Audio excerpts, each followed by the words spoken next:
পুলিশকে পেতে হবে জনগণের আস্থা, হতে হবে মানবিক, তাগিদ প্রধানমন্ত্রীর। সাম্প্রদায়িক সম্প্রীতি নষ্ট ও নাশকতায় সতর্ক থাকার আহ্বান। বাংলাদেশ সীমান্তে কাঁটাতার বসাবে ভারত, ৪৫ দিনের মধ্যে বিএসএফ এর কাছে জমি হস্তান্তরের ঘোষণা পশ্চিমবঙ্গের মুখ্যমন্ত্রীর। হামে আরও ৬ শিশুর মৃত্যু, কয়েক সপ্তাহে সংক্রমণ নিয়ন্ত্রণের আশা স্বাস্থ্যমন্ত্রীর। ঈদে শিশুদের নিয়ে ভ্রমণে সতর্ক থাকার পরামর্শ বিশেষজ্ঞদের। এআই দিয়ে নিত্যপণ্যের সিন্ডিকেট ভাঙার পরিকল্পনা চলছে, জানিয়েছে বাণিজ্য মন্ত্রী। সরকার উন্নয়ন কর্মকাণ্ড অব্যাহত রাখতে চায়, বললেন সেতুমন্ত্রী।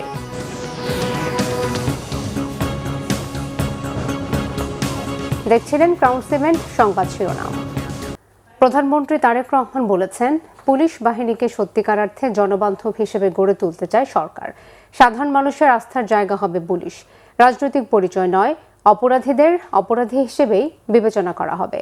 জনগণের সাথে পুলিশের সম্পর্ক হবে আইনগত ও মানবিক। কেউ যেন সাম্প্রদায়িক সম্প্রীতি নষ্ট ও নাশকতা করতে না পারে, সেদিকে খেয়াল রাখারও আহ্বান রাখেন প্রধানমন্ত্রী। জানান, নির্বাচনী ইশতেহার ও জুলাই সনদ পর্যায়ক্রমে অক্ষরে অক্ষরে বাস্তবায়ন করবে তার সরকার।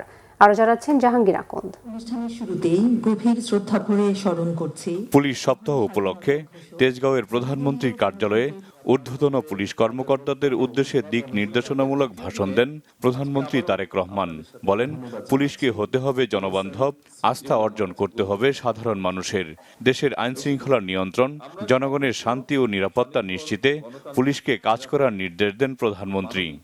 এই সরকার পুলিশ বাহিনীকে এমন একটা রূপ দিতে চায় যেখানে পুলিশ সত্যিকারভাবে হবে জনবান্ধব, এবং শুধু জনবান্ধব নয়, আমরা চাই মানুষের একটা আস্থা তৈরি হবে, আপনার একটা আস্থার জায়গা হবেন মানুষের। পুলিশ প্রশাসনকে সরকারের আয়না হিসেবে বিবেচনা করা হয়, সুতরাং পুলিশ প্রশাসন সফল হতে কার্যত সেটা সরকারের সফলতা হিসাবেই বিবেচিত হয়।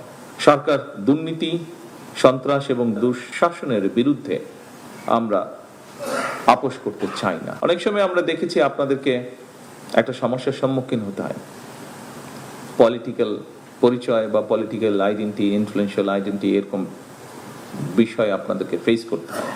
আমি পরিষ্কারভাবে আপনাদের সামনে আজকের এই অনুষ্ঠানে বলতে চাই যে দুর্নীতি, সন্ত্রাস নিয়নে ব্যক্তির রাজনৈতিক পরিচয় নয়। যে বা যারা অপরাধে লিপ্ত হবে তাকে আপনারা অপরাধী হিসেবেই বিবেচনা করবেন। আপনারা দায়িত্ব পালন করবেন রাষ্ট্র এবং জনগণের কল্যাণে। একটু আগে আমি বলেছি, জনগণের সঙ্গে পুলিশের সম্পর্ক হবে আইনগত এবং মানবিক। প্রধানমন্ত্রী জানান, সামাজিক অর্থনৈতিক নিরাপত্তা নিশ্চিতে কাজ করছে সরকার। পুনর্ব্যক্ত করেন নির্বাচনী ইশতেহার ও জুলাই সনদ বাস্তবায়নের অঙ্গীকার। একটি বিষয় সম্পর্কে স্পষ্ট ধারণা থাকা দরকার, সেটা হলো বর্তমান সরকার নির্বাচনী ইশতেহার এবং জনগণের সামনে স্বাক্ষরিত যে জুলাই সনদ, এটার প্রতিটি দফা, প্রতিটা অঙ্গীকার পর্যায়ক্রমে অক্ষরে অক্ষরে বাস্তবায়ন করবে ইনশাল্লাহ। এ নিয়ে আমার মনে হয় কারোর মধ্যে সংশয় থাকার প্রয়োজন নেই।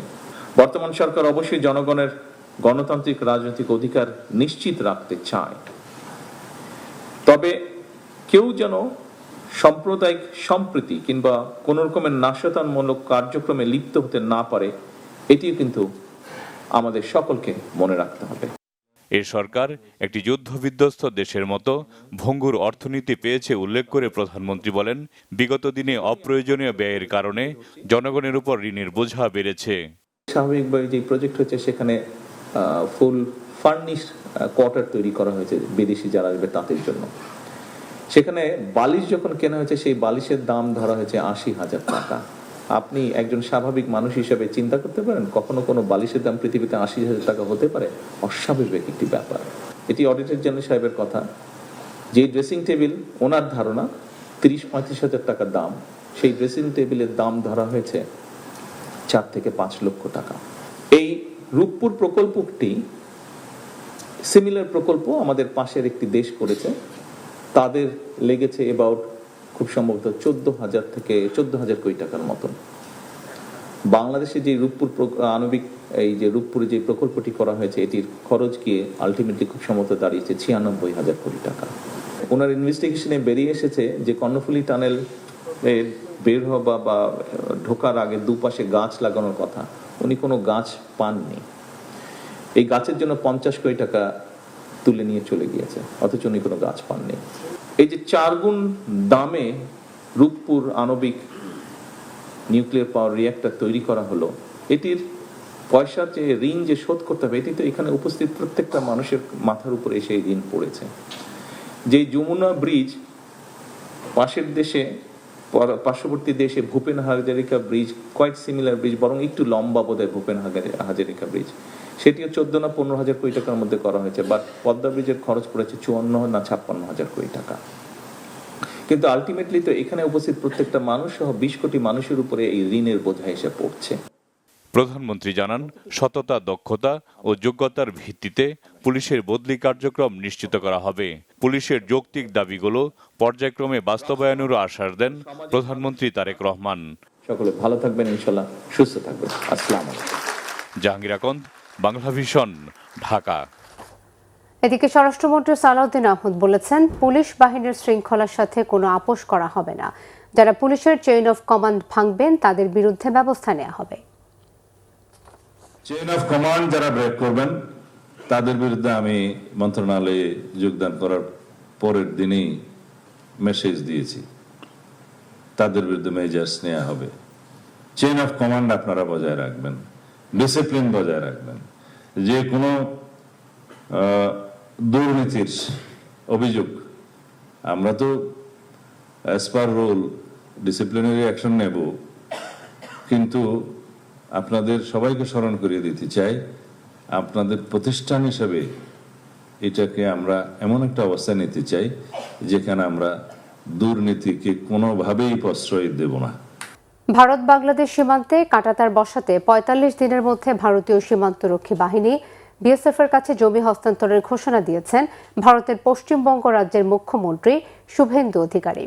শপথ নেওয়ার পর সোমবার মন্ত্রিসভার প্রথম বৈঠকে এই ঘোষণা দেন তিনি। শুভেন্দু বলেন, রাজ্যের জনবিন্যাস বদলে গেছে। আগের সরকার অবৈধ অনুপ্রবেশকারীদের রক্ষায় ভূমি হস্তান্তরের কাজে বাধা দিয়েছিল। এখন বিএসএফ যতটুকু জমি চাইবে তা দেয়া হবে বলেও জানান তিনি। এর মধ্যে ভূমি ও রাজস্ব সচিব এবং মুখ্য সচিবকে দায়িত্ব দেওয়া হয়েছে বলেও জানান শুভেন্দু অধিকারী। এছাড়া কেন্দ্রীয় বিভিন্ন প্রকল্পে যুক্ত হওয়ার ঘোষণাও দিয়েছে নতুন বিজেপি সরকার। বৈঠকের ছবি সামাজিক যোগাযোগ মাধ্যমে পোস্ট করে শুভেন্দু লিখেছেন, রাজ্যের নিরাপত্তা, সুশাসন ও সার্বিক উন্নয়ন নিশ্চিত করতে গুরুত্বপূর্ণ প্রশাসনিক বিষয় নিয়ে আলোচনা হয়েছে। হামে আরও 6 শিশুর মৃত্যু হয়েছে, নতুন আক্রান্ত 1459। হামের চলমান এই প্রাদুর্ভাব কয়েক সপ্তাহে নিয়ন্ত্রণে আসবে বলে আশাবাদী স্বাস্থ্যমন্ত্রী সরদার মোহাম্মদ শাখাওয়াত হোসেন। এদিকে হামের সংক্রমণ ঠেকাতে কোরবানির ঈদে শিশুদের নিয়ে ভ্রমণে সতর্ক থাকার পরামর্শ দিয়েছেন বিশেষজ্ঞরা। নাবিল জাহাঙ্গীরের রিপোর্ট। দেশজুড়ে চলমান হামের প্রাদুর্ভাবে শিশু মৃত্যু থামছেই না, কমছে না হাসপাতালগুলোতে শিশু ভর্তির সংখ্যাও। দেশের বিভিন্ন জেলা থেকে চিকিৎসার জন্য ঢাকায় আসতে হচ্ছে আক্রান্তদের, ঘুরতে হচ্ছে কয়েকটি হাসপাতালে। বরিশাল থেকে আসছে, দূর থেকে। তো আমরা প্রথমে শ্যামলে শিশু হাসপাতালে গেছিলাম, তো ওই জায়গার থেকে আমাদের এই জায়গায় রেফার করছে, তো আমরা এখানে আসছি। পরশুদিন রাতে থেকে আপনার এইরকম শরীরেই দেখা যাচ্ছে, আর কিছুদিন যাবত অনেক জ্বর ছিল, পাতলা পায়খানা ছিল, বমি ছিল। তো কালকে মহাখালী নিয়ে আসছি, ওইখান থেকে এখানে পাঠাইছে, পরে বলছে যে হয়েছে। ডাক্তারের লগে যোগাযোগ করলাম যে স্যার এই অবস্থা কইতাছে, আপনার বাচ্চার তো হাম রোগের লক্ষণ, আপনি জলদি হাসপাতালে নিয়ে যান। পরে আপনার এই যে রওনা দিয়েছি, মিটপুরে নিয়েছিলাম, মিটপুরে রাখে নাই, পরে এই জায়গায় ভর্তি হয়েছি আজকে 4 দিন। চিকিৎসকরা বলছেন, অপুষ্টি ও সচেতনতায় মৃত্যুহার বাড়ছে। শিশুকে হামের বুস্টার ডোজ দেওয়ার ক্ষেত্রে অবহেলা না করার পাশাপাশি ঈদে বাড়ি যাওয়ার ক্ষেত্রেও সতর্ক করছেন বিশেষজ্ঞরা। ঢাকার সিটি কর্পোরেশনটা কমে আসছে কিছুটা, কিন্তু ঢাকার আশেপাশে এরিয়া এবং ঢাকার বাইরের এরিয়াগুলো বাড়ছে। এখন যেহেতু ঢাকার বাইরের এরিয়াগুলিতে কিন্তু যখন বাড়বে, তখন কিন্তু ডেথ রেটটাও ঢাকার বাইরের এরিয়াগুলোতে একটু বেশি বাড়বে, শুরু করবে। যে 2 ডোজ টিকা নিয়েছেন, তার 2 ডোজ টিকা নেওয়ার পরেও তার হয়তো হামের ইমিউনিটিতে হয়তো কিছু ল্যাপস থাকে। হ্যাঁ, আরেকটা যদি বুস্টার ডোজ নেওয়া হয় তো সেটা আরও বেশি শক্তিশালী হবে তাকে। 2020 সালের পর থেকে টিকার ধারাবাহিকতা না থাকায় হাম বর্তমান রূপ নিয়েছে বলে জানিয়েছেন স্বাস্থ্যমন্ত্রী। এই যে একটা হাম রেবেলা গেল, আমরা কিন্তু আপ্রাণ চেষ্টা করেছি আপনাদের সহযোগী। একটা ভ্যাকসিন আমাদের হাতে ছিল না। পৃথিবীর ইতিহাসে বাংলাদেশে এবার যে রেকর্ড করেছে, যে অল্প দিনে এতগুলি ভ্যাকসিন কালেকশন করেছে, পৃথিবীতে আর কোনো দেশ পারেনি। আমাদের হাতে এখন বাফার স্টক আছে। এদিন বরিশাল সদর হাসপাতাল পরিদর্শন করেন স্বাস্থ্যমন্ত্রী। এ সময় কাজে অনুপস্থিত পেয়ে একজন কর্মীকে বরখাস্ত করেন তিনি। নাবিল জাহাঙ্গীর, বাংলা ভিশন, ঢাকা। ময়মনসিংহে হামে আক্রান্ত হয়ে মারা গেছে এক শিশু। ময়মনসিংহ মেডিকেল কলেজ হাসপাতালে চিকিৎসাধীন ছিল শিশুটি। এ নিয়ে হাসপাতালটিতে হাম ও উপসর্গে মোট 28 শিশুর মৃত্যু হলো। হাসপাতাল কর্তৃপক্ষ জানিয়েছে, আইসোলেশন ওয়ার্ডে নতুন করে আরও 24 শিশু ভর্তি হয়েছে। হাসপাতালে আইসোলেশন ওয়ার্ডে এখন চিকিৎসাধীন 89 শিশু। এদিকে চট্টগ্রামে 24 ঘন্টায় বিভিন্ন হাসপাতালে নতুন করে আরও 74 শিশু হামের উপসর্গ নিয়ে ভর্তি হয়েছে। জেলা সিভিল সার্জন জানান, বিভিন্ন হাসপাতালে বর্তমানে ভর্তি আছে 244 জন। এখন পর্যন্ত চট্টগ্রামে চিকিৎসাধীন অবস্থায় এক শিশুর মৃত্যু হয়েছে। এদিকে চট্টগ্রামেও চলছে শিশুদের হাম রুবেলা টিকা দেওয়ার কার্যক্রম। বাণিজ্যমন্ত্রী খন্দকার আব্দুল মুক্তাদির জানিয়েছেন, নিত্যপণ্যের বাজার সিন্ডিকেট ভাঙতে পরিকল্পিতভাবে এগুচ্ছে সরকার। এরই প্রক্রিয়ায় সরবরাহ ব্যবস্থায় চালু করা হবে এআই ব্যবস্থা। কোরবানির ঈদ উপলক্ষে সোমবার টিসিবির ট্রাক সেল কার্যক্রম উদ্বোধন করে এসব বলেন বাণিজ্যমন্ত্রী। তিনি জানান, আগের সরকারের দেয়া 1 কোটি টিসিবি কার্ডের মধ্যে 59 লাখই ভুয়া, তাই প্রকৃত তালিকা তৈরি করছে সরকার। সীমিত আয়ের মানুষের কষ্ট লাঘবে টিসিবি পণ্য এবার 40% বেশি দেয়া হচ্ছে বলেও জানান বাণিজ্যমন্ত্রী। এদিকে টিসিবি ট্রাক সেলে পণ্যের দাম কিছুটা বাড়ানো হয়েছে বলছেন পণ্য কিনতে আসা মানুষ। টিসিবি ডিলার নিয়োগের নতুন নীতিমালা করেছে সরকার। ডিলার হতে আবেদন করতে হবে নতুন করে। অত্যন্ত পরিকল্পিতভাবে এগোচ্ছি। সিলেক্ট কিছু পণ্যের জন্য, নির্বাচিত কিছু পণ্যের জন্য আমরা একটা স্ট্র্যাটেজিক রিজার্ভ তৈরি করব রাষ্ট্রের। দ্বিতীয় হলো, এই যে সাপ্লাই চেইন, একেবারে আমদানি পর্যায় থেকে শুরু করে রিটেইল সেল পর্যন্ত এই পুরো সাপ্লাই চেইনটিকে আমরা একটা এআই মডেলের মধ্যে নিয়ে আসবো, যাতে সরকার পুরো ব্যবস্থাটি নিবিড়ভাবে পর্যবেক্ষণ করার সুযোগ থাকে সরকারের। সড়ক পরিবহন ও সেতুমন্ত্রী শেখ রবিউল আলম বলেছেন, শুধু আনুষ্ঠানিকতা নয়, টেকসই উন্নয়ন ও জবাবদিহিতা নিশ্চিত করাই বর্তমান সরকারের মূল লক্ষ্য। দুপুরে শরীয়তপুরের জাজিরা উপজেলার নাওডোবা এলাকায় পদ্মা সেতুর জাজিরা প্রান্তে আয়োজিত বৃক্ষরোপণ কর্মসূচির উদ্বোধন এবং পদ্মা সেতু জাদুঘর নির্মাণ কাজের ভিত্তিপ্রস্তর স্থাপন অনুষ্ঠানে তিনি এসব কথা বলেন। উন্নয়নের ধারাবাহিকতা বজায় রাখতে সরকার টেকসই কর্মকাণ্ড অব্যাহত রাখতে চায় বলেও জানান মন্ত্রী। অনুষ্ঠানে বিশেষ অতিথি হিসেবে উপস্থিত ছিলেন সড়ক পরিবহন ও সেতু মন্ত্রণালয়ের প্রতিমন্ত্রী মোহাম্মদ রাজীব আহসান, শরীয়তপুর 1 আসনের সংসদ সদস্য সাইদ আহমেদ আসলাম। আনুষ্ঠানিকতা দিয়ে এই সরকার কাজ করবে না। এই সরকার টেকসই উন্নয়ন চায়, জবাবদিহিমূলক শাসন চায় এবং টেকসই কর্মকাণ্ড অব্যাহত রাখতে চায় এবং তার অংশ আপনারা। নারায়ণগঞ্জের ফতুল্লায় গ্যাস লাইনের লিকেজ থেকে বিস্ফোরণে একই পরিবারের 4 জন দগ্ধ হয়েছেন। ভোরে কুতুবপুর লাকিবাজার এলাকায় শওকত আলী গাজীর ভাড়াটিয়া আব্দুল কাদিরের বাড়িতে এই দুর্ঘটনা ঘটে। দগ্ধ হন আব্দুল কাদির, ছেলে মোহাম্মদ মেহেদি, মোহাম্মদ সাকিব ও মোহাম্মদ রাকিব। হালিম বিক্রেতা কাদিরের স্ত্রী ঘরের বাইরে থাকায় তিনি দুর্ঘটনা থেকে বেঁচে যান। প্রত্যক্ষদর্শী ও পুলিশ জানায়, সকাল 6টার দিকে কুতুবপুর লাকিবাজার এলাকায় শওকত আলীর গাজীর মালিকানাধীন টিনশেড বাড়ির ভাড়াটিয়া আব্দুল কাদিরের ঘরে হঠাৎ বিকট শব্দে বিস্ফোরণ ঘটে। এতে ঘরের দরজা জানালা ভেঙে যায় এবং দগ্ধ হন গৃহকর্তা আব্দুল কাদির সহ 4 জন। তাদেরকে গুরুতর অবস্থায় উদ্ধার করে ঢাকায় জাতীয় বার্ন ও প্লাস্টিক সার্জারি ইনস্টিটিউটে নেওয়া হয়েছে। নৌবাহিনীর ব্যবস্থাপনায় নর্থ ইন্ডিয়ান ওশান হাইড্রোগ্রাফিক কমিশনের 25তম আন্তর্জাতিক সম্মেলন শুরু হয়েছে আজ। চট্টগ্রামের রেডিসন ব্লু হোটেলে এই সম্মেলনের উদ্বোধন করেন নৌবাহিনী প্রধান অ্যাডমিরাল এম নাজমুল হাসান। উদ্বোধনী অনুষ্ঠানে তিনি বিশ্বের অন্যান্য মেরিটাইম রাষ্ট্রের মতো জাতীয় পর্যায়ে একটি স্বতন্ত্র হাইড্রোগ্রাফিক কর্তৃপক্ষ প্রতিষ্ঠার প্রয়োজনীয়তা তুলে ধরেন। ন্যাশনাল হাইড্রোগ্রাফার দেশের সামগ্রিক হাইড্রোগ্রাফি কর্মকাণ্ডের সমন্বয় সাধন ও জবাবদিহিমূলক কর্তৃপক্ষ হিসেবে কাজ করবে বলে উল্লেখ করেন নৌবাহিনী প্রধান। এই ধরনের উদ্যোগ বাণিজ্যিক ও অন্যান্য সমুদ্রগামী জাহাজের নিরাপদ নেভিগেশন এবং সামুদ্রিক নিরাপত্তা জোরদার করবে। 3 দিনের সম্মেলনে স্বাগতিক বাংলাদেশ ছাড়াও ভারত, পাকিস্তান ও থাইল্যান্ড সহ কমিশনের সদস্য রাষ্ট্র এবং সহযোগী রাষ্ট্র অস্ট্রেলিয়া, ফ্রান্স, যুক্তরাজ্য ও যুক্তরাষ্ট্রের প্রতিনিধিরা অংশ নিচ্ছেন।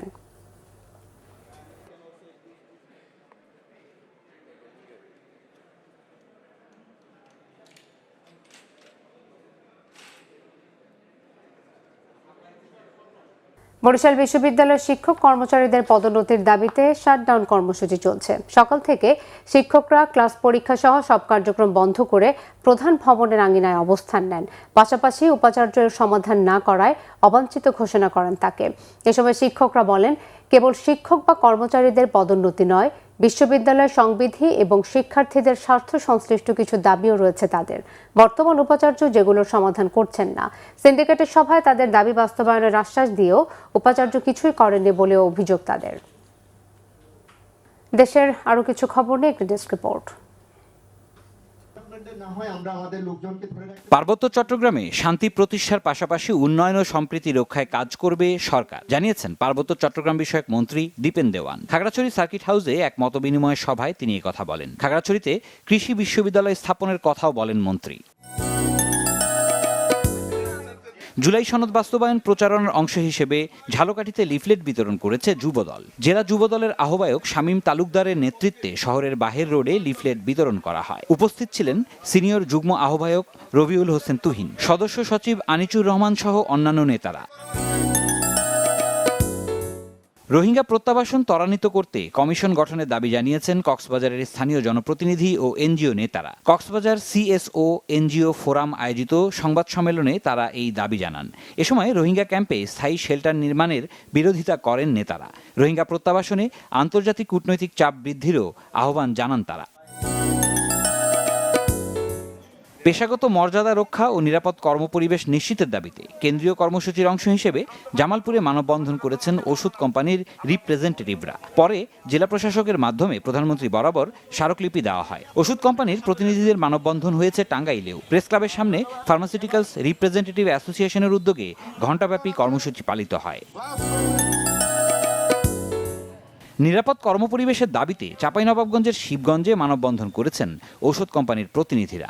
উপজেলা স্বাস্থ্য কমপ্লেক্সের সামনে ফারিয়ার শিবগঞ্জ উপজেলা শাখার আয়োজনে প্রতিবাদী মানববন্ধন হয়। দিনাজপুরের হিলিতেও একই দাবিতে মানববন্ধন হয়েছে। স্থলবন্দরের চারমাথা মোড়ে হাকিমপুর উপজেলা ফারিয়া এর আয়োজন করে। একই দাবিতে রাঙামাটিতেও মানববন্ধন করেছেন ওষুধ বিক্রয় প্রতিনিধিরা। জেনারেল হাসপাতালের সামনে ফার্মাসিউটিক্যালস রিপ্রেজেন্টেটিভ অ্যাসোসিয়েশন ও ফার্মাসিউটিক্যালস এরিয়া ম্যানেজার ফোরামের আয়োজনে মানববন্ধন হয়। সিরাজুম মনির শুভ, বাংলা ভিশন, নিউজ ডেস্ক। সংবাদ শেষ করব ক্রাউন 7 শিরোনামগুলো আরো একবার জানিয়ে।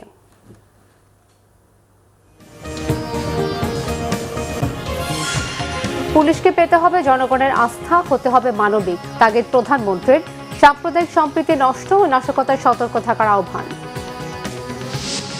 বাংলাদেশ সীমান্তে কাঁটাতার বসাবে ভারত, ৪৫ দিনের মধ্যে বিএসএফ এর কাছে জমি হস্তান্তরের ঘোষণা পশ্চিমবঙ্গের মুখ্যমন্ত্রীর।